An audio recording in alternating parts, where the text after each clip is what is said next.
les infrastructures, on a dépassé largement les 50%. Il y en a qui sont à 70, d'autres à 67, et les plus gros travaux se terminent très bientôt. Il ne restera que des minor works à terminer. La préparation des athlètes, important aussi. Donc, je préside de chaque semaine une réunion du comité de suivi pour prendre en considération tout ce qui se passe au niveau de la préparation des athlètes. Donc nous avons actuellement par exemple l'équipe de l'haltérophilie qui sont en stage en Roumanie. Donc nous avons plusieurs stages pour plusieurs disciplines. L'équipe de football revient de sa compétition triangulaire et il y a encore d'autres stages qui sont prévus.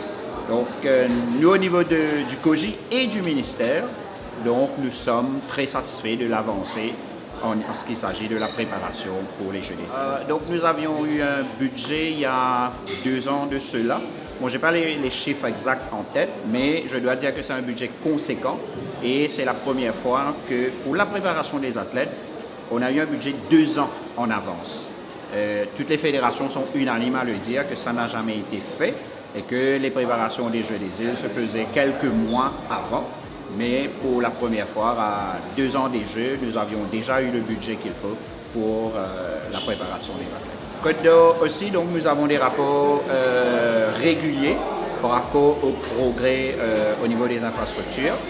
Donc il est prévu un site visit très bientôt pour constater de visu ce qui est écrit sur papier et ce qui est vraiment apparu en surface.